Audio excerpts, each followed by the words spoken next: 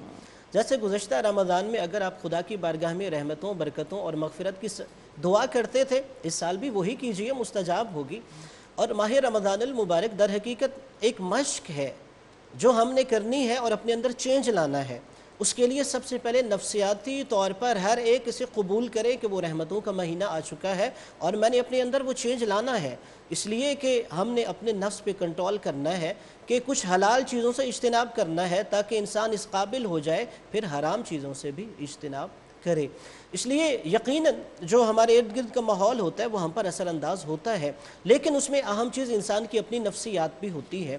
اگر میں اپنے گھر کا ماحول ویسا بنا دوں جیسے ماہ رمضان المبارک گزشتہ سالوں میں ہوتا تھا تو یقیناً ہم یہ تبدیلی اور اس ماہ رمضان المبارک کی کیفیتوں اور برکتوں کو محسوس کریں گے. بے شک. جی یہ ایک بڑا امپورٹنٹ پوائنٹ ہے مولانا صاحب کہ مساجد میں آپ نے روزہ افطار کیا اور پھر لوگ جو ہیں وہ تراویحوں کے لیے رخ کرتے تھے تو بہت سے لوگ اس بات کے بارے میں بہت ایموشنل ہوئے ہیں کہ ہم نے تراویحاں جا کے مساجد میں پڑھنی ہیں. کچھ اس پہ ہمیں اس سے پہلے میں ایک بات عرض کروں. جی پلیز. وہ یہ کہ کیا ہم یہ سوچ رہے ہیں کہ ہم پہ یہ وقت کیوں آیا؟ کیا وجہ؟ ہم روزے رکھتے ہیں، ہر سال رکھتے رہے اور ہمارا ایک طریقہ تھا، ہمارا ایک قرآن کریم نے روزے کا نتیجہ بتایا کہ کتب علیکم الصیام کما کتب علی الذین من قبلکم لعلکم تتقون، کہ روزے رکھ کے تم متقی بن جاؤ. ہم نے 50 سال کے روزے رکھے، 30 سال کے رکھے، 20 سال کے رکھے روزے. ہم نے کبھی اپنا یہ احتساب کیا کہ ہم کتنے متقی ہوئے اس روزے کے بدلے میں؟ اس کا مطلب یہ ہوا کہ رمضان کے مہینے میں ہمیں جس طریقے سے اس کو گزارنا چاہیے تھا ہم اس کی حقیقت پہ نہیں گئے. اگر ایک جی. تھوڑی ہلکی سی فنی بات ہے، کبھی کبھی مجھے اس طرح کی باتیں آ جاتی ہیں اور بہت زور کی آ رہی ہے، تو اس لیے مجھے میرا جی چاہ رہا ہے کہ میں شیئر کروں. ایک پوسٹ آپ سب نے دیکھی ہوگی، کافی زیادہ عام ہوئی، کہ یہ پہلا رمضان ہے کہ رمضان المبارک آنے سے پہلے ہی شیطان کو بند کر دیا گیا. اب وہ ہم سب کے اندر کے شیطان کو بند کیا گیا نا، وہ ساری جو لیکن اس رمضان میں بھی معذرت کے ساتھ پھر کوئی بات نکل جاتی ہے تو ہو سکتا ہے کسی کو بری بھی لگ جائے. جی پلیز. لیکن ایک حقیقت ہے کہ آج شام کو میں نے بچے کو بھیجا کہ لیمو لے کے آؤ تو 400 روپے کلو مل رہے تھے، جو پرسوں 120 روپے کلو تھے. اور یہ سلسلہ جو ہے وہ شروع ہو گیا، پھل اسی طرح مہنگے ہونے شروع ہو گئے. باقی مطلب میرا کہنے کا مقصد یہ ہے کہ اس گئے گزرے حالت میں بھی کہ جب ہمارے لیے مسجدیں بھی بند ہو رہی ہیں، عبادات بھی بند ہو رہی ہیں، عبادات کے مزے بھی نہیں آ رہے، ہم یہ نہیں سوچ رہے کہ وہ کیا چیز تھی، رمضان کی روح جو تھی وہ کیا تھی کہ جس کو ہم نے پہلے بھی چھوڑا ہوا تھا اور آج بھی چھوڑا ہوا. مولانا صاحب یہ ڈیزیز کیا آئی تو آپ یہ دیکھیں کہ اس پہ بھی لوگوں نے کیش کرنا شروع کر دیا. سینیٹائزر گھر پہ بنا کے مفت کے دینے کے بجائے مہنگے صاحب حیثیت لوگ ماسک گھروں پہ بنا کے بیچ رہے ہیں، جن کو مطلب جو فائنینشلی سٹیبل لوگ ہیں وہ کیش کر رہے ہیں اس بیماری سے. بہرحال یہ بات میں نے اس لیے عرض کی کہ ناظرین ذرا سا اس کے اوپر سوچیں بالکل تھوڑا سا، کہ ایک یہ بھی اس کی صورت ہے کہ ہم نے شاید اس بلا کو اور اس مصیبت کو خود اپنے اعمال کی وجہ سے دعوت دی، اور اللہ تعالیٰ یہ چاہتا ہے. میں نے پرسوں بھی جمعے میں یہ بات کہی کہ آپ لوگوں کو شاید اللہ تعالیٰ نے اس سال یہ بہانہ نہیں دیا کہ میں تو بڑا مصروف تھا، میں رمضان میں کچھ نہیں کر سکا، اس لیے کہ لاک ڈاؤن ہے، گھر میں جاب سے بھی فارغ ہیں، کاروبار سے بھی فارغ ہیں، تو اب تو کم از کم اللہ تعالیٰ کی طرف رجوع کر لو. اللہ تعالیٰ جو مسجد میں ہے وہی آپ کے گھر میں ہے، وہاں سے بھی وہ اسی طرح سنے گا آپ کی بات. اور دوسری بات یہ کہ یہ جو لاک ڈاؤن میں جو مساجد کا مسئلہ ہوا اور اداروں کا مسئلہ ہوا، بالکل اس میں کوئی بات نہیں ہے. جب ہمارے بڑوں نے بیٹھ کے ایک فیصلہ کر دیا تو ہم اس کو بالکل پوری طرح ماننے کو تیار ہیں. لیکن اگر اس میں کہیں مزاحمت نظر آتی ہے یا اس میں کہیں مخالفت نظر آتی ہے تو اس کی وجہ صرف اتنی ہے کہ جو ایس او پیز بنائی گئی ہیں ان ایس او پیز کے اوپر یکساں عمل نہیں ہوتا. ایک سپر اسٹور ہے، وہاں پہ اس ایس او پی کے اوپر عمل کرانے کے لیے کوئی انتظامیہ کا آدمی نہیں پہنچتا. کہیں یہ نہیں ہوتا کہ جی 1 گھنٹے کے لیے وہاں رش ہے، وہاں صبح سے شام تک روزانہ یومیہ رش ہے، لیکن وہ ایس او پیز کے لیے وہاں پہ کوئی انتظامیہ کا آدمی نہیں جاتا. صرف ایک پولیس نہیں ہے، پولیس کے ساتھ اور بھی دیگر ایجنسیز ہیں، وہ نہیں کر رہے. لیکن جب مسجد کی باری آتی ہے تو چھوٹی سے چھوٹی مسجد کے اندر بھی تھانے دار جو ہیں اور دیگر ادارے والے جو ہیں وہ پہنچ جاتے ہیں کہ جی آپ ان ایس او پیز کو، اور ان ایس او پیز کو باقاعدہ ایک اگر 6 فٹ کا فاصلہ ہے تو 5.5 فٹ کا فاصلہ وہ قابل قبول نہیں ہے. اگر 50 سال سے لوگوں کے شناختی کارڈ چیک ہو رہے ہیں کہ جی، تو اس چیز سے پھر لوگوں کے اندر ایک وہ ہوتی ہے. آپ بات بالکل صحیح کہہ رہے ہیں مولانا صاحب، اور میں اس بات کو کنٹینیو کرنا چاہوں گی، بٹ بریک کا بھی وقت ہو گیا اینڈ آئی ڈونٹ وانٹ کہ میں آپ کی بات کو مزید کٹ کروں. تو بریک کے بعد جب واپس آئیں گے تو آف کورس میرے بہت ہی پیارے بھائی مدثر احمد ہمدانی صاحب کا سے کچھ ایسا کلام سنتے ہوئے آئیں گے جس سے تھوڑی سی روح کو سکون آئے اور تھوڑا سا ہمارا سول ایزی ہو. لیکن مولانا صاحب نے 100% بات صحیح کی ہے. آج میں جب آ رہی تھی افطار ٹرانسمیشن کے لیے تو یہی ہوا، ایک دکان میں گئی، وہاں سے کچھ چیزیں سوچی کہ افطاری کے لیے، کیونکہ آپ کو پتہ ہے 5 بجے سب کچھ بند ہو جاتا ہے، تو آنے سے پہلے ہی میں نے وہ چیزیں پرچیز کی. تو جب میں چیزیں پرچیز کر رہی تھی تو جو دکان میں لوگ بھی کام کرنے والے تھے ان میں سے بھی کسی نے 6 فٹ کا فاصلہ نہیں رکھا، اور جو لوگ 2-4 لائن میں بھی کھڑے تھے انہوں نے بھی اس کو مینٹین نہیں کیا، لیکن کسی نے اس چیز کو چیک نہیں کیا. تو اگر آپ نے یہ رولز اینڈ ریگولیشنز مساجد کے لیے اور عبادات کی جگہوں کے لیے اسٹیبلش کیے ہیں تو پھر ہر جگہ اسٹیبلش کریں. یہ بالکل 100% کرا. ہم یہ نہیں کہہ رہے کہ آپ ہٹا دیں یہ لاک ڈاؤن کے رولز، لیکن اگر رکھے ہیں تو پھر سٹینڈرڈ رولز ہر جگہ کے ہونے چاہیے. بریک کے بعد اپنی گفتگو کو کنٹینیو کریں گے.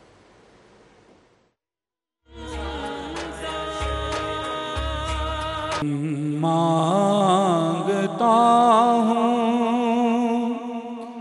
عطا مانگتا ہوں الہی میں تجھ سے دعا مانگتا ہوں کرم مانگتا ہوں عطا مانگتا ہوں، الہی میں تجھ سے دعا مانگتا ہوں، الہی ہمیشہ دو مسرور رکھنا، بلا کو ہم سے سدا دور رکھنا، پریشانیاں ہم کو گھیرے ہوئے ہیں، پریشانیوں سے پناہ مانگتا ہوں، کرم مانگتا ہوں، عطا مانگتا ہوں، الہی میں تجھ سے دعا مانگتا ہوں، عطا کر تو شان کریمی کا صدقہ،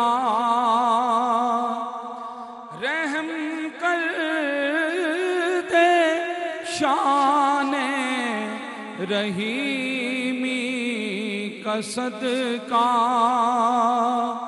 نہ مانگوں گا تجھ سے تو مانگوں گا کس سے، تیرا ہوں تجھی سے دعا مانگتا ہوں، کرم مانگتا ہوں، عطا مانگتا ہوں، الہی میں تجھ سے دعا مانگتا ہوں،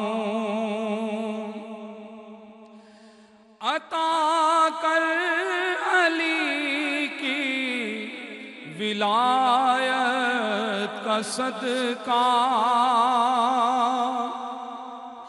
عطا کر دے زہرا کی چادر کا صدقہ، عطا کر دے زہرا کی چادر کا صدقہ، عطا کر نبی کے نواسوں کا صدقہ، میں صدقائے خیر الورا مانگتا ہوں، میں صدقائے خیر الورا مانگتا ہوں، کرم مانگتا ہوں، عطا مانگتا ہوں، الہی میں تجھ سے دعا مانگتا ہوں، جو مفلس ہیں ان کو تو دولت عطا کر، جو کمزور ہیں ان کو قوت عطا کر، جو بیمار ہیں ان کو صحت عطا کر، مریضوں کی خاطر شفا مانگتا ہوں، مریضوں کی خاطر شفا مانگتا ہوں، کرم مانگتا ہوں، عطا مانگتا ہوں، الہی میں تجھ سے شفا مانگتا ہوں، الہی میں تجھ سے شفا مانگتا ہوں۔ سبحان اللہ، سبحان اللہ، جزاک اللہ۔ ویسے اگر ہم دیکھیں تو علامہ صاحب ہم کرم ہی مانگتے ہیں اللہ تعالیٰ سے، اور یہی دعا کر سکتے ہیں کہ رب تعالیٰ لوگوں کو ہدایت دیں۔ بریک سے پہلے ایک ڈائریکشن میں ہماری گفتگو جا رہی تھی، اور بہت ہی امپورٹنٹ پوائنٹس مولانا صاحب نے کچھ نوٹ کرائے، اور آپ نے کہا کہ اگر لوگ مائنڈ کرتے ہیں تو کبھی کبھی لوگوں کے اندر اویئرنس پیدا کرنے کے لیے سخت بات کرنی ضروری ہوتی ہے۔ تو وہاں سے مجھے خود بھی کچھ ایسی چیزیں یاد آئیں جو میں نے نوٹ کی شروع میں، جب یہ وائرس، یہ بیماری، یہ وبا، یہ ڈیزیز جو ہے سامنے آئی، تو آپ نے بھی دیکھا ہوگا کہ سوشل میڈیا پہ بہت سے لوگوں نے سینیٹائزرز گھر پہ بنانے شروع کر دیے، ماسکس بنانے شروع کر دیے، پروٹیکٹیو گیئر گھر پہ بنانا شروع کر دیا، خوشی، اور اپنے ڈیفرنٹ فیکٹریز میں اور جگہوں پہ بنانا شروع کیا۔ دل میں بہت خوشی ہوئی کہ دیکھیں لوگ یہ کام کر رہے ہیں، اچھا کام کر رہے ہیں، لیکن اگر 10 لوگوں نے یہ کام کرنا شروع کیا تو ان میں سے 2 نے فری میں یا بالکل کاسٹ بیس چیز کو کرنے کی کوشش کی، لوگوں کے لیے آسانیاں پیدا کرنے کے لیے، لیکن 8 لوگوں نے اس کو ایک وہ کہتے ہیں دکان کھول لی، ایک کیش ان کرنے کا موقع بنا لیا کہ بھئی دوسری جگہ سے پیسے نہیں بن رہے تو یہاں سے تو بنائیں۔ تو لوگوں کی بیماریوں کا اور مجبوریوں کا ایڈوانٹیج اٹھاتے ہوئے اس بیماری سے ریلیٹڈ چیزوں کو سیل کرنا، کیا یہ صحیح بات ہے؟ اب دیکھیے، قوموں کی پہچان ان حالات میں پتہ چلتا ہے کہ کون اجتماعی سوچ رکھتا ہے اور کون انفرادی سوچ رکھتا ہے، یعنی کون صرف اپنی ذات تک سوچتا ہے اور کون اپنے گرد و نواح میں بسنے والے لوگوں کے بارے میں بھی سوچتا ہے۔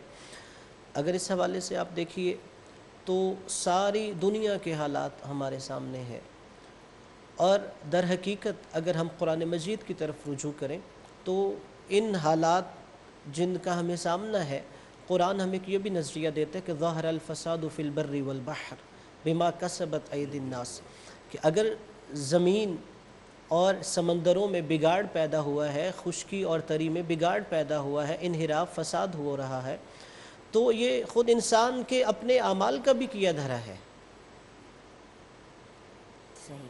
ان حالات میں ہم میں سے ہر ایک کو اپنا محاسبہ کرنا چاہیے کہ کہیں ایسا تو نہیں کہ اگر میں ان پریشانیوں میں مبتلا ہوں تو میرے ہی جو اعمال ہیں آج وہی سامنے آ رہے ہیں۔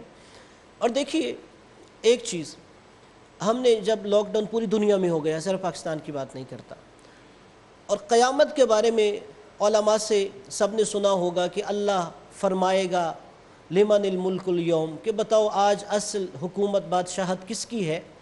ایسے لگ رہا تھا کہ قیامت سے پہلے اللہ دنیا میں ہم سے سوال کر رہا تھا کہ جو زمین پر خدا بنے ہوئے تھے اور منہ کے بل گر پڑے ہیں، بتاؤ اصل بادشاہت اور حکومت اور سپر پاور ذات کون ہے؟ کیا بات ہے۔ در حقیقت میں سمجھتا ہوں انسانیت کے ضمیر کو بار بار جھنجھوڑا جا رہا ہے۔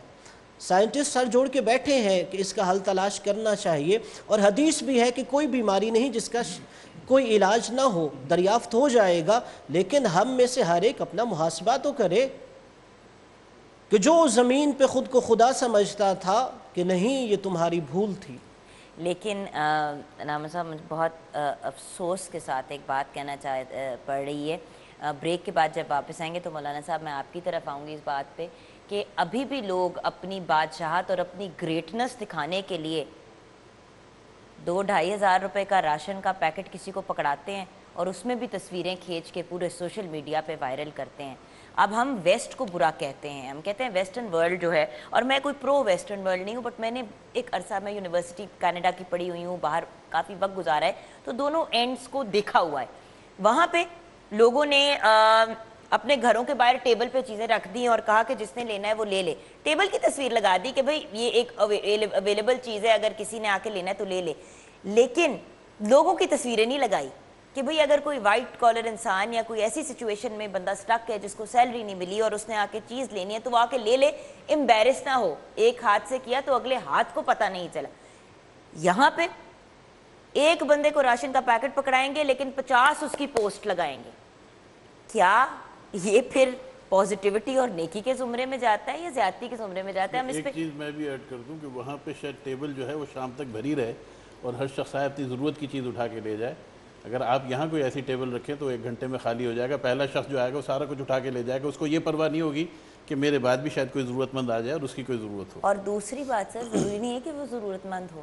ہمارے یہاں تو جی بالکل, دیکھیں جو باتیں ریکگنائز کرنے والی ہیں, ہم یہ سخت باتیں اس لیے کر رہے ہیں ویورز تاکہ ہم اپنی اصلاح کر سکیں, اور اگر شاید بغیر سوچے سمجھے کوئی ہم ایرر کر رہے ہیں تو اس کو کریکٹ کریں. تو پلیز برا نہ ہماری بات کا منائیے گا. چھوٹی سی بریک کے بعد جب واپس آئیں گے ہم نے آپ کی کالز لینی ہے, ضرور کال کریں, ہماری گفتگو کا حصہ بنیں. اور یہ والا جو ہم نے سوال ریز کیا ہے اس کو بریک کے بعد ہم ٹچ اپون کریں گے.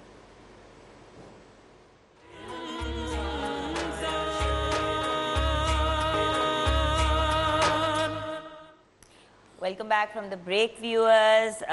ہمارے ساتھ مولانا فہیم الحسن تھانوی ہیں اینڈ ہمارے ساتھ علامہ حسن رضا باقر ہیں جو ہمیں گائیڈ کر رہے ہیں, and then of course Mudassir Ahmed Hamdani sahab ہمارے ساتھ ہیں. اب ہم اپنی گفتگو کا ذرا تھوڑا سا اور سخت ڈائریکشن میں جائیں گے.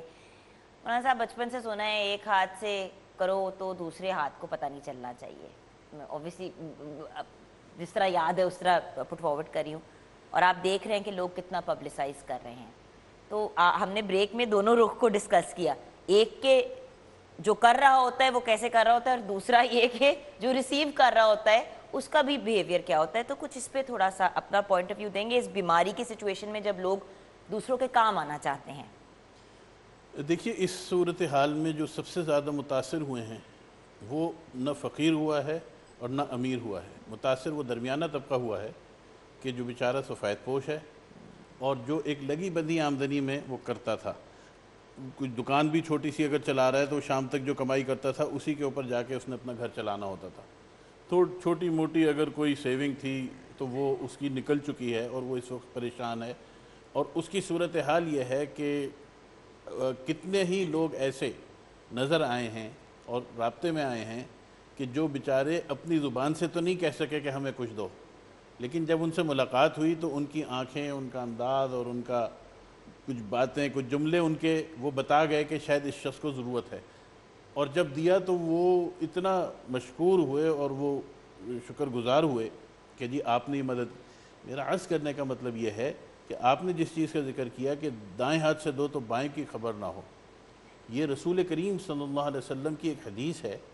اور اس میں آپ نے ایک پورا واقعہ بیان فرمایا کہ جب اللہ تعالیٰ نے زمین کو پیدا کیا تو زمین لرز رہی تھی, کانپ رہی تھی. تو اللہ تعالیٰ نے اس کے اوپر جگہ جگہ پہاڑوں کو پیدا فرمایا اور پہاڑوں کو رکھا. جب پہاڑوں کو رکھا گیا تو اس زمین کا جو زلزلہ تھا وہ رک گیا. تو اب فرشتوں کے سوالات کچھ اللہ تعالیٰ سے ہوئے اور اللہ تعالیٰ نے ان کے جوابات دی. پہلا سوال یہ کہ یا اللہ یہ بڑی عجیب و غریب مخلوق تھی تیری, پہاڑ کے اس نے زمین کو قابو کر لیا اور زمین کا زلزلہ جو تھا رک گیا. تو کیا کوئی مخلوق ایسی بھی ہے کہ جو اس پہاڑ سے زیادہ مضبوط ہو؟ اللہ تعالیٰ نے فرمایا کہ ہاں اس سے زیادہ مضبوط لوہا ہے کہ جو پہاڑوں کو بھی ریزہ ریزہ کر دیتا ہے, پتھروں کو توڑ دیتا ہے. اب تجسس چلتا ہے آگے, پوچھا کہ یا اللہ لوہے سے زیادہ مضبوط؟ کہا آگ ہے کہ لوہے کو بھی پانی بنا دیتی ہے. کہ یا اللہ آگ سے زیادہ طاقتور کوئی چیز؟ کہا کہ پانی ہے کہ آگ کے اوپر جاتا ہے تو اس کو بجھا دیتا ہے. کہا یا اللہ پانی سے زیادہ بھی کوئی طاقتور تیری مخلوق ہے؟ اللہ تعالیٰ نے فرمایا کہ ہوا ہے کہ جب چلتی ہے تو پانی کو بھی اڑا کے لے جاتی ہے اور پانی بھی طوفان اور ایک مصیبت اور عذاب بن جاتا ہے. تو پوچھا کہ یا اللہ اس سے بھی زیادہ طاقتور کوئی چیز ہے؟ اب اللہ تعالیٰ کی تمام مخلوقات آ گئیں, پہاڑ بھی آ گئے, لوہا بھی آ گیا, آگ بھی آ گئی, پانی بھی آ گئے, سمندر, سب چیزیں اس کے اندر شامل ہو گئیں. تو کہا کہ اس سے بھی زیادہ مخلوق میں کوئی مضبوط چیز ہے؟ تو مثال تو انسان کی دینی تھی, تو اللہ تعالیٰ کہتے ہیں کہ انسان سب سے زیادہ مضبوط ہے. اللہ تعالیٰ نے انسان کی مثال نہیں دی. پھر انسانوں میں بھی مسلمان اور کافر کا فرق ہے. اللہ تعالیٰ کہتے ہیں کہ مسلمان ہے، تو مسلمان کا نام بھی نہیں لیا اللہ تعالیٰ نے. پھر مسلمانوں میں بھی کوئی تقوی والا ہے، کوئی سجدہ گزار ہے، کوئی اور دیگر عبادات میں ہے. اللہ تعالیٰ نے ان تمام عبادات میں سے اس چیز کا ذکر کیا کہ جو آپ نے کیا، کہ میرا وہ بندہ کائنات کا مضبوط ترین طاقتور ترین شخص ہے کہ جو دائیں ہاتھ سے صدقہ کرتا ہے تو بائیں ہاتھ کو بھی خبر نہیں ہوتی. سبحان اللہ. اب بات یہ ہے کہ اگر ہم اپنے گھر والوں کو بتا کے کرتے ہیں، اپنے ایک بتانا تو یہ ہے کہ دوسروں کو اس سے ترغیب ہو. آپ کسی کو دے رہے ہیں، آپ نے اپنے دوست سے کہا کہ یار میں نے راشن دیا ہے لیکن کچھ لوگ اور بھی ہیں، اگر تم کچھ کر سکتے ہو، یہ بتانا ریاکاری میں نہیں. ٹھیک ہے. لیکن جس انداز میں کیا جاتا ہے، آپ نے تو پھر بھی کہہ دیا کہ جی 2000-3000 کا راشن، ہم نے تو دیکھا ہے کہ 20 روپے کی ایک تھیلی پکڑاتے ہوئے بھی تصویریں لگائی جا رہی ہیں. تو بات یہ ہے کہ جب دینے والا اتنا کمزور ہوگا، یہ تو اپنی کمزوری کا اظہار ہے. اللہ تعالیٰ نے فرمایا کہ تم تو اتنے مضبوط ہو اسی عبادت سے، اسی کام سے، کہ اس کام کو اگر تم کرو گے تو تم اتنے مضبوط ہوگے کہ کائنات میں تم سے زیادہ طاقتور کوئی نہیں ہوگا. کیوں؟ کہ پھر پیچھے اس کے اللہ تعالیٰ کی مدد ہوتی ہے. طاقتور کون ہے؟ کہ جس کے ساتھ اللہ تعالیٰ کی مدد ہے، جس کے ساتھ اللہ تعالیٰ کی رضا اور منشا. اور جب اللہ تعالیٰ کسی سے محبت فرماتا ہے تو پھر مخلوقات خود بخود اس کے ساتھ محبت کرنی شروع کر دیتی ہے. تو میرا عرض کرنے کا مطلب یہ ہے کہ اس چیز کو دیکھنا چاہیے کہ ہم اور آپ اس عبادت میں کتنے اپنے آپ کو مضبوط رکھتے ہیں اور کتنے اپنے آپ کو کمزور کرتے ہیں. دوسری بات یہ کہ ریاکاری والی عبادت تو رسول کریم صلی اللہ علیہ وسلم کی وہ حدیث کہ کتنے قاری قرآن ہوں گے، کتنے عبادت گزار ہوں گے، کتنے ایسے لوگ ہوں گے کہ وہ وہاں اللہ تعالیٰ کے حضور لائے جائیں گے. پوچھے کہ اللہ تعالیٰ تم نے کیا کیا؟ کہ جی میں نے یہ کام کیا، میں نے یہ کام کیا. اللہ تعالیٰ نے فرمایا کہ تو نے یہ کام اس لیے کیا کہ لوگ تجھے یہ کام والا کہیں، تجھے غنی کہیں، تجھے سخی کہیں، تجھے عالم کہیں، تجھے خطیب کہیں. کہا کہ یہ تو کہا جا چکا دنیا میں، یہاں پہ یہ کسی کام کا نہیں. تو بات یہ ہے کہ اس مصیبت کے دور میں، اس عذاب کے وقت میں، اس اللہ تعالیٰ کی ناراضگی کے وقت میں کہ ہمیں نظر آ رہا ہے کہ ہر چیز کو اللہ تعالیٰ نے بند کر دیا. میرا دفتر میرے قبضے میں تھا، میرا حکم چلتا تھا، میری فیکٹری میں میرا حکم چلتا تھا، آج میں اس فیکٹری میں جا نہیں سکتا ہوں، کیا بات میں ہے. اس میں داخل نہیں ہو سکتا ہوں. کس نے روکا ہے؟ یہ اللہ تعالیٰ نے، جیسے ابھی علامہ صاحب فرما رہے تھے کہ اللہ تعالیٰ نے اپنی حکومت اور قدرت دکھائی ہے. صحیح. میں آج یہ بات اس ملک کے نوجوانوں سے آپ کے اس چینل کے ذریعے پیغام یہ دینا چاہتا ہوں کہ اگر 50 سال سے زائد لوگوں کو مسجد سے نکال دیا ہے تو اس کا مطلب یہ ہے کہ اللہ تعالیٰ نوجوانوں سے کام لینا چاہتا ہے. نوجوانوں کو اگر مسجد میں آنے کی اجازت ملی ہے تو اس کا مطلب یہ ہے کہ اب نوجوانوں کے ہاتھ میں اللہ تعالیٰ باغ ڈور دینا چاہتا ہے کہ دیکھو تم لوگ سیدھے ہو جاؤ، تم لوگ اللہ تعالیٰ کی طرف رجوع کر لو. تو اپنے آپ کا دل کا قبلہ تبدیل کریں. کچھ باتیں انشاءاللہ اور بھی ہیں کہ ہمیں کیا کرنا چاہیے ایسے وقت میں اور ہمیں کس طرح اللہ تعالیٰ کی طرف رجوع کرنا چاہیے، انشاءاللہ اس کے اوپر بھی بات ہوتی ہے. تو میں یہ عرض کر رہا تھا کہ اپنے آپ کو مضبوط کریں، یہ ریاکاری سے بچیں. اور ریاکاری دیکھیں، یہ تو مہینہ وہ اس عبادت کا ہے کہ جس میں ریاکاری نہیں ہے. بالکل. روزہ تو وہ عبادت ہے کہ اس کے اندر ریاکاری ہو ہی نہیں سکتی جب تک آپ اپنی زبان سے نہ کہیں. آپ نے روزہ نہ بھی رکھا، آپ کسی کے یہاں جا کے کہیں جی میں نے روزہ رکھا ہوا ہے، وہ کہہ دیتا ہے جی نماز آپ نہ پڑھیں تو کہیں نہ کہیں تو اس کا کوئی نہ کوئی گواہ تو ہوگا نا کہ بھئی کہاں پڑھی، کیسے پڑھی، کس طرح پڑھی. روزے کے اندر تو ریاکاری ویسے ہی نہیں ہے. تو آج کل کا روزہ تو ہمیں سکھاتے یہ ہے کہ ریاکاری سے بچو. بالکل. تو اس چیز کے اوپر انسان کو فکر کرنی چاہیے اور کوشش کرنی چاہیے کہ ہم اس سے بچیں. یہ کوئی اچھی پریکٹس نہیں ہے ہماری. بے شک. اچھا علامہ صاحب، اسی بات کو آپ کی طرف لے کے چلوں گی اینڈ اس کے اندر یہ ایڈیشن کہ اللہ تعالیٰ کی طرف سے ہر پیغمبر نے بیماریوں کی تیمارداری کی بات کی ہے، محبت کی بات کی ہے. تو اس وبا میں بیماریوں کی تیمارداری بھی کیسے کی جا سکتی ہے؟ لوگ یہ بھی کر رہے ہیں کہ مطلب جو کہہ رہے ہیں کہ اگر ہاسپٹل جا کے وزٹ کر رہے ہیں، جبکہ منع کیا ہے بیماروں کو اسپیشلی جو ہے آپ نے ڈسٹنس رکھنا ہے، لیکن لوگ وہ بھی چیز کو کیش کرنا چاہتے ہیں، جا کے وہاں پہ تصویریں کھنچا رہے ہیں کہ ہم نے ہاسپٹل کا وزٹ کیا. سیلیبریٹیز بھی اس طرف جا رہے ہیں جس پہ منع کیا جا رہا ہے کہ یہ نہ کریں، اپنا بھی ایکسپوجر کر رہے ہیں، اپنی فیملی کا بھی کر رہے ہیں اور اس کا کوئی بینیفٹ نہیں ہے. تو یہی والی بات آگے لے کے چلتے ہیں اور تھوڑا سا جو بیمار لوگ ہیں ان کی تیمارداری سے ریلیٹڈ بھی. اب دیکھیں بیمار کی تیمارداری کا اصل میں ہدف، مقصد کا اس میں لاجک کیا ہے؟ اسلام یہ چاہتا ہے کہ کوئی مریض خود کو ایسا محسوس نہ کرے کہ شاید دوسرے لوگ اس سے نفرت کرتے ہیں، کہ مریض جو ہے اس حالت میں اسے اپنائیت کا احساس دلانا چاہیے. اور پھر ساتھ تیمارداری کے لیے کچھ جو اسلام نے ہمیں اخلاقیات سکھائے ہیں اور آداب سکھائے ہیں، ان میں سے ایک یہ بھی ہے کہ اگر فرض کیجیے آپ کسی بیمار کے پاس جاتے ہیں، کوئی ایسی بات نہ کی جائے جس سے اسے اذیت ہو، زیادہ دیر تک نہ بیٹھا جائے جو اس کے لیے باعث اذیت ہو۔ تو اسی طرح اب ان حالات میں بھی اگر دیکھا جائے تو تیمارداری کے لیے وہ جو وہاں پہ ڈاکٹرز ہیں، نرسز ہیں، وہ اس کی تیمارداری تو کر رہی ہیں، ٹھیک ہے، اور جو اس کی غذا ہے، ضروریات ہے، ہاں اس کے دوست احباب اسے مہیا کر سکتے ہیں، لیکن یہ جو ہمیں اخلاقیات اور آداب بتائے ہیں اس میں جو چیز کسی اور کے لیے باعث نقصان ہے اس سے اجتناب کرنا بھی ضروری ہوگا۔ اور بس اوقات یہ ہے کہ انسان اللہ کی اور رسول کی رضا خوشنودی کے لیے جا رہا ہے، اور بس اوقات نہیں دوسرے پر احسان جتلانے کے لیے جا رہا ہے۔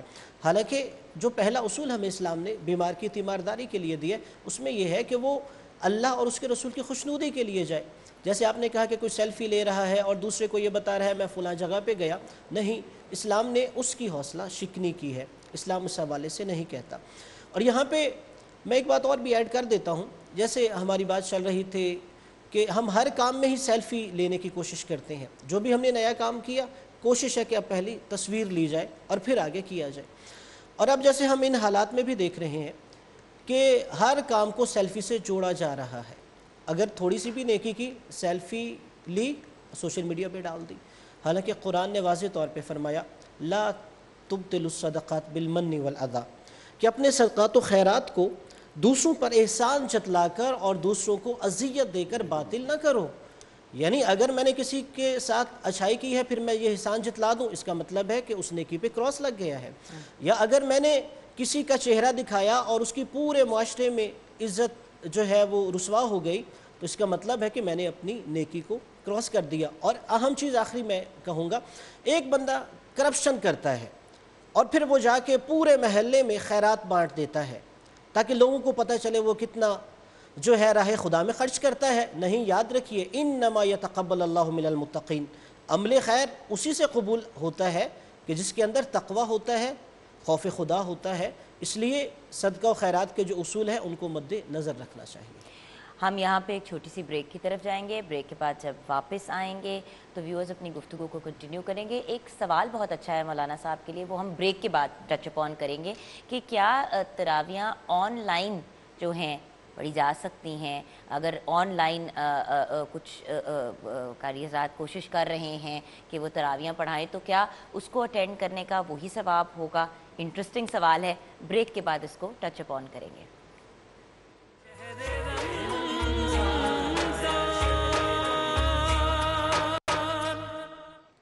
Welcome back from the break viewers. ہمیں بریک کے بعد جوائن کیا ہے بہت ہی ہماری پیاری آواز رکھنے کی مالک ہیں، بہت ہی بہترین ثنا خواں ہیں، نورینا امتیاز ہمارے ساتھ ہیں۔ السلام علیکم بیٹا۔ ابھی ہم نورینا سے کلام سنیں گے، لیکن بریک سے پہلے ایک امپورٹنٹ سوال آیا تھا، ہمارے کالر کاشف بھائی نے کال کیا تھا اور یہ پوچھا تھا کہ یہ بتائیے کہ کیا آن لائن تراویحاں پڑھی جا سکتی ہیں؟ جی اچھا، بلکہ وہ کالر ہمارے ساتھ ہیں، مولانا صاحب اگر آپ اجازت دیں تو ان کی کال ہی لیتے ہیں۔ جی السلام علیکم۔ وعلیکم السلام۔ جی کاشف بھائی، مولانا صاحب بھی ہمارے ساتھ ہیں، علامہ صاحب بھی ہیں، آپ کیا پوچھنا چاہ رہے ہیں؟ نہیں، میں یہ پوچھنا چاہوں گا کہ آن لائن تراویحاں ہم گھر میں بیٹھ کے پڑھ سکتے ہیں کہ نہیں پڑھ سکتے؟ پڑھا سکتے ہیں یا پڑھ سکتے ہیں؟ اور آن لائن تراویحاں کہ پڑھا سکتے ہیں اور پڑھ بھی سکتے ہیں، نہیں پڑھ سکتے ہیں، گھر میں بیٹھ کے پڑھ سکتے ہیں، ٹی وی آن لائن کر کے، یا کہ اپنے گھر کے پاس مسجد ہے اس کو آن لائن دیکھ کے بندہ آن لائن تراویح پڑھ سکتا ہے۔ اور دوسری بات یہ ہے کہ جب جمعے کا دن ہو اور جمعے کے خطبہ اگر ہمیں گھر میں آواز آ رہی ہو خطبے کی، تو ہم 10 گھر آگے میرے گھر سے کوئی 10 گھروں کا فاصلہ ہے مسجد کا، ٹھیک ہے، تو مطلب اگر ہم اس کی بات سن کے جمعہ پڑھ سکتے ہیں اپنے گھر میں؟ بڑے اچھے سوال ہیں، ٹھیک ہے، اب آپ ٹی وی پہ جواب سنیں، بڑے انٹرسٹنگ سوال ہیں۔ جی دیکھیے، پہلی بات تو یہ ہے کہ نماز کے لیے جو شرط ہے امام کے ساتھ پڑھنے کی وہ یہ ہے کہ امام اور مقتدی وہ ایک ہی مجلس میں موجود ہوں۔ اگر امام اور مقتدی الگ الگ مجلسوں میں موجود ہیں تو پھر ان کا آپس کا اگر اتصال نہیں ہوتا تو پھر وہ تراویح یا وہ جماعت جو ہے وہ نہیں ہوتی۔ یعنی جس ہال میں یا جس مسجد میں یا جس جگہ پر امام کھڑا ہے اس کے ساتھ جو نمازی کھڑے ہیں ان کا اتصال اس شخص کے ساتھ ہو کہ جو پیچھے نیت کر رہا ہے۔ اب اگر وہ فاصلہ ہو جاتا ہے اس کے اندر اور وہ صفوں کی جو اس کے ساتھ جو جوڑ ہے اور اس سے تعلق اگر وہ ختم ہو جاتا ہے تو اس کا مطلب یہ ہے کہ وہ پھر تراویح جو ہے یا نماز جو ہے جماعت سے وہ نکل جاتا ہے۔ تو لہٰذا یہ بات ذہن میں رہے کہ آن لائن کا جو تصور ہے اس میں چونکہ یہ چیز پائی نہیں جاتی کہ امام اور مقتدی ایک ہی مجلس میں ہوں، لہٰذا آن لائن تراویح جو ہے وہ پڑھنا ممکن نہیں ہے اور نہ ہی جائز ہے۔ کوئی شخص اگر ٹی وی لگا لیتا ہے اور ٹی وی کو سامنے رکھ کے اور اس کے پیچھے اگر وہ رکوع اور سجدے شروع کر دیتا ہے تو سب سے پہلی چیز تو اس میں یہ دیکھی جائے گی کہ آپ نے ٹی وی کہاں کا لگایا۔ عموماً لوگ سعودی عرب کا لگاتے ہیں، مکہ مکرمہ کا یا مدینہ منورہ کا لگاتے ہیں، یا ایک جواب یہ بھی آیا تھا کہ ایوان صدر کو اگر مرکز بنا لیا جائے اور ایوان صدر کے ساتھ سب لوگ آن لائن تراویح پڑھ لیں یا نماز پڑھ لیں، تو اس میں یہ چیز ہے کہ کوئی ایوان صدر کے مشرق میں رہ رہا ہے، کوئی مغرب میں رہ رہا ہے، کوئی شمال میں رہ رہا ہے، کوئی جنوب میں رہ رہا ہے، تو وہ اپنا رخ کدھر کرے گا؟ یعنی رخ میں امام کا آگے کھڑا ہونا مقتدی سے وہ ضروری ہے۔ اچھا، تو چاہے آپ کے گھر سے 10 گھر کا بھی فاصلہ ہو، گھر سے 10 قدم کے فاصلے پہ بھی مسجد ہے اور آپ کو گھر سے اس کی آواز آ رہی ہے، لیکن آپ کے گھر سے وہاں تک صفیں نہیں بنی ہوئی، تو پھر آپ اپنے گھر میں اس مسجد کے اتباع میں نہیں پڑھ سکتے۔ دوسری بات، ایک بات جو اس میں سب سے اہم ہے وہ یہ ہے کہ شریعت ہر جگہ پر انسان کو راستہ دیتی ہے، اور شریعت جہاں کہیں کوئی رکاوٹ آتی ہے، شریعت آپ کو، یہ دین اسلام کا خاصہ ہے کہ وہ آپ کو وہاں پہ راستہ دیتا ہے۔ ایک شخص ہے وہ کھڑے ہو کے نماز نہیں پڑھ سکتا تو شریعت کہتی تم بیٹھ کے پڑھو، بیٹھ کے نہیں پڑھ سکتے تو شریعت کہتی تم لیٹ کے پڑھ لو۔ کوئی شخص اگر وضو نہیں کر پاتا تو اس کے لیے تیمم کی، تو شریعت ہر جگہ تو اب جب یہ لاک ڈاؤن کا مسئلہ آیا اور ہم مسجد نہیں جا پا رہے ہیں کسی وجہ سے، تو ہمارے لیے چونکہ رکاوٹ ہے مسجد جانے میں، تو گھر میں پڑھنے کا بعین ہی وہی ثواب ہے کہ جتنا مسجد میں ثواب ہے۔ تیسری اور آخری بات جو انہوں نے کہی کہ جمعے کی اگر ہم، تو جمعہ جو ہے، جمعے کی بھی شرائط جو ہیں، جو مطلب جمعہ کے انعقاد میں جو ایک اہم شرط ہے وہ اذن عام کی ہے کہ ہر شخص کو اس مقام پہ کہ جہاں جمعہ ہو رہا ہو، ہر شخص کو وہاں آنے کی اجازت ہے۔ آپ اگر اپنے گھر میں جمعہ کرتے ہیں تو آپ اپنے گھر کے دروازے کھول کے ہر شخص کو نہیں کہتے کہ آ کے پڑھو، تو جب اذن عام کی اجازت نہیں ہوگی، وہاں پہ ہر شخص آ کے نہیں پڑھ سکتا، تو گھر پہ جب آپ پڑھیں گے تو ظہر کی نماز پڑھیں گے اور ظہر کی 4 رکعتیں پڑھ کے آپ کو اللہ تعالیٰ وہی ثواب دے گا کہ جو خطبہ سننے کا مسجد میں ہے اور نماز پڑھنے کا مسجد میں ہے۔ تو لہٰذا یہ بات ذہن میں رہے کہ آن لائن نماز نہیں ہوتی، گھروں کے اندر مسجد کی نماز کا اتباع نہیں ہوتا، گھر میں آپ کی اپنی جماعت ہو سکتی ہے اگر آپ کے گھر میں کوئی امام موجود ہے، آپ خود آگے کھڑے ہو جائیں، بچوں کو ساتھ کھڑا کر لیں اور آپ کی جماعت ہو جائے گی، جماعت کا ثواب آپ کو مل جائے گا۔ بے شک، بہت بہت شکریہ ڈیٹیل میں ہمیں جواب دینے کا۔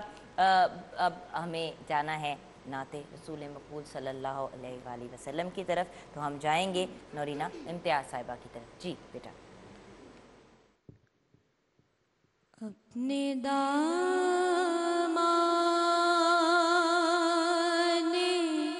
شفاعت میں چھپائے رکھنا، اپنے دامان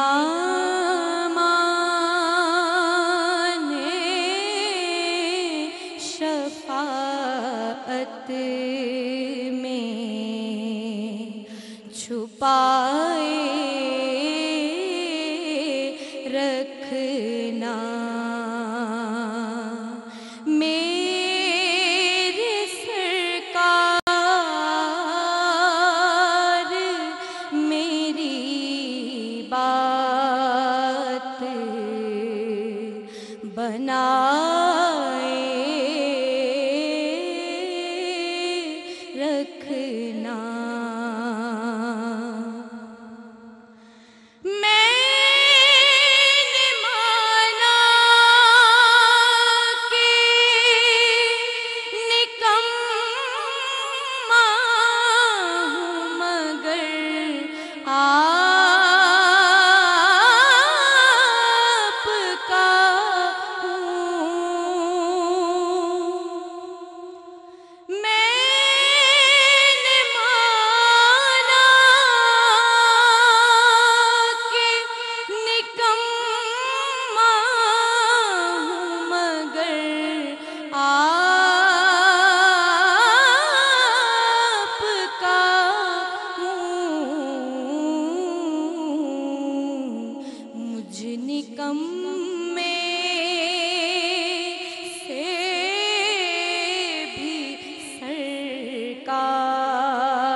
ذرہ خاک کو خورشید بنانے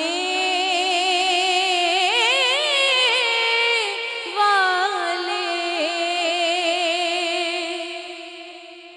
ذرہ خاک کو خورشید بنانے والے، خاک ہوں میں مجھے قدموں سے لگائے رکھنا، میرے سرکار میری بات بنائے رکھنا، شاید اس راہ سے خالد میرے آقا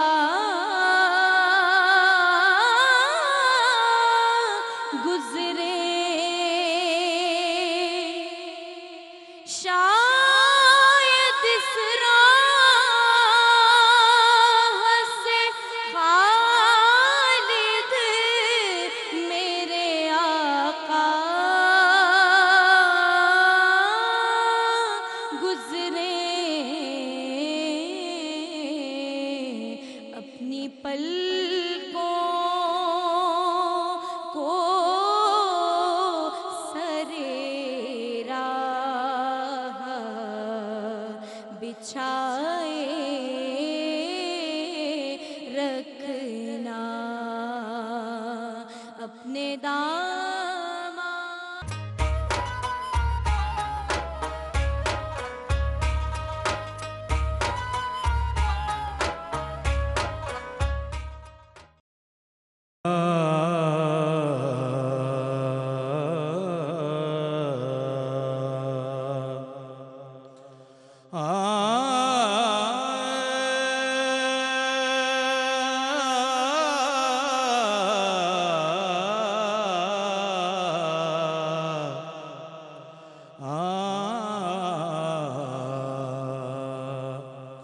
حشر میں خود کو جو دیکھوں گا بکھر جاؤں گا، حشر میں خود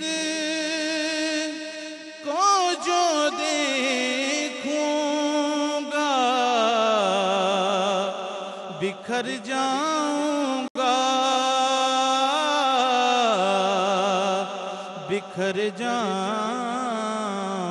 گا، آپ نے گر نہ سنبھالا تو کدھر جاؤں گا، آپ نے گر نہ سنبھالا تو کدھر جاؤں گا،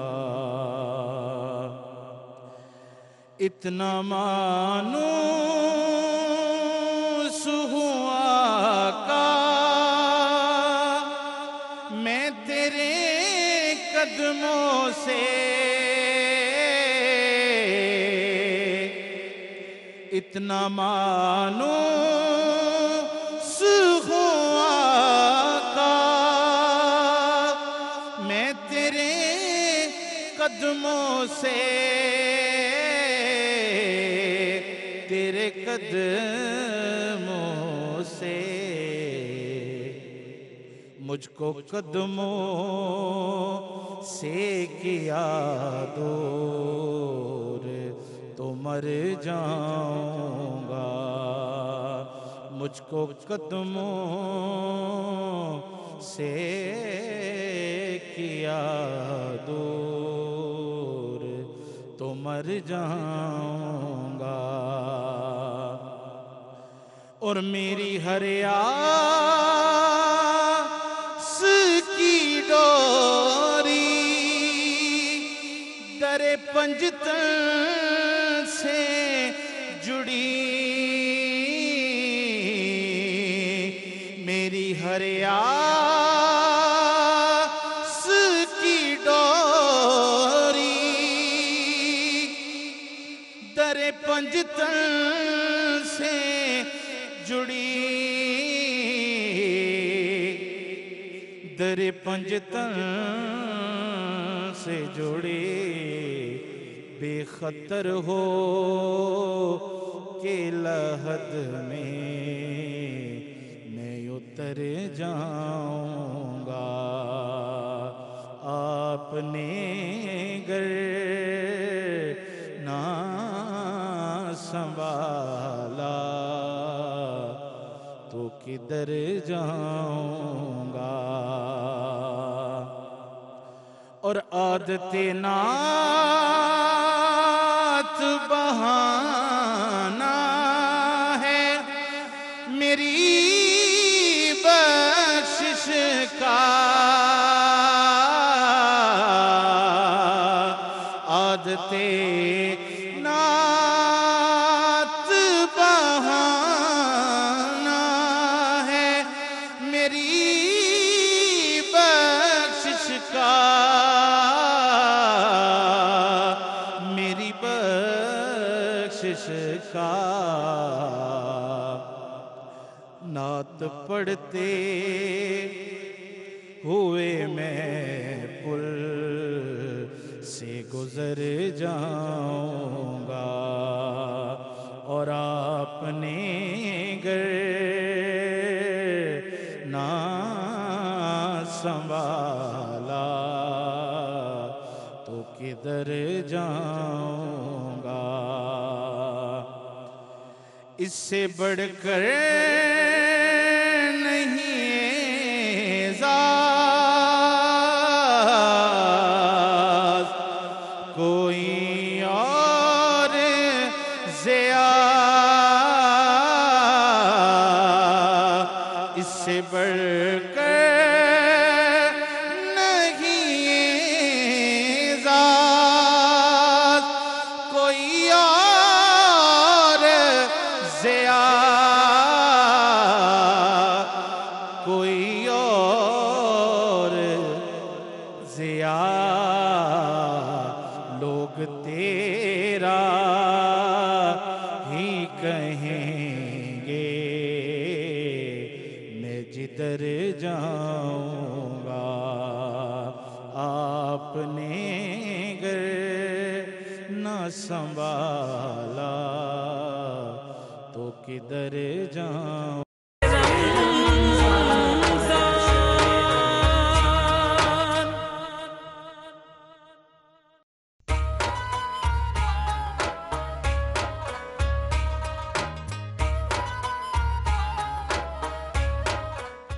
فقہ جعفریہ کے مطابق لاہور اور اس کے مضافات میں انتہائے سحر کا وقت ہوا چاہتا ہے۔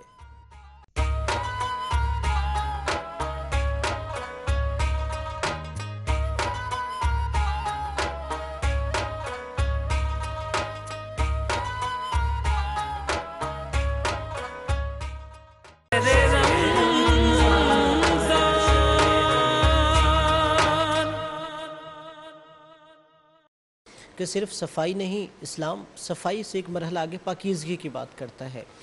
جیسے ان حالات میں جو ڈاکٹرز نے ہدایات جاری کی ہیں ان میں ایک کہا کہ بار بار ہاتھ دھونے چاہیے، حالانکہ اسلام نے بھی یہ تاکید کی ہے کہ ایک صاحب ایمان شخص دن میں کم از کم 5 دفعہ جب وضو کرتا ہے تو وہ سب سے پہلے ہاتھ دھوتا ہے، اور اسی طرح اسلام نے ہدایات دی ہیں کہ اگر انسان واش روم جاتا ہے اس سے واپس آتا ہے پھر ہاتھ دھونے چاہیے۔ اور پھر اسلام نے صرف ظاہری صفائی کا حکم نہیں دیا، بے شک اس نے کہا اپنی باطن کی بھی صفائی کرو۔ جو ہم اس سارے پروگرام میں بات کر رہے تھے کہ بحیثیت قوم یہ خرابی یہ خرابی یہ خرابی. شاید لوگ صرف صابن سے تو ہاتھ دھو رہے ہیں، ظاہری صفائی کر رہے ہیں، لیکن اپنے باطن کو صاف نہیں کر رہے.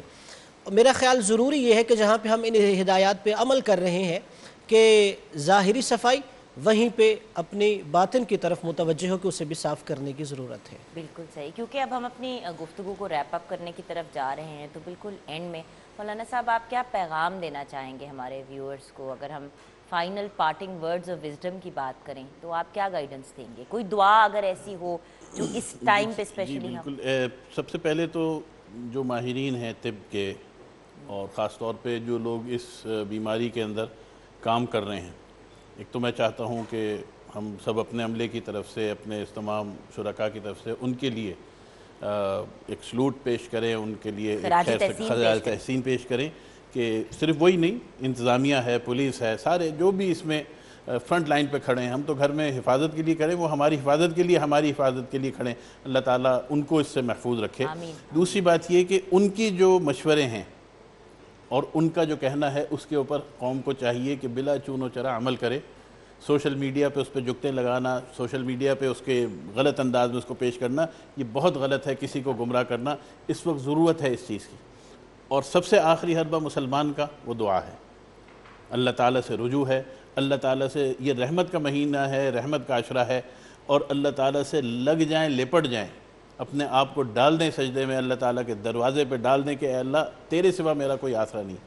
آیت کریمہ جو قرآن کریم میں مشہور ہے اور ہم پڑھتے ہیں، تو اس کو کثرت سے پڑھیں، درود شریف کثرت سے پڑھیں، اور بسم اللہ الذی لا یضر مع اسمہ شیء فی الارض ولا فی السماء، صبح شام اس کو پڑھیں.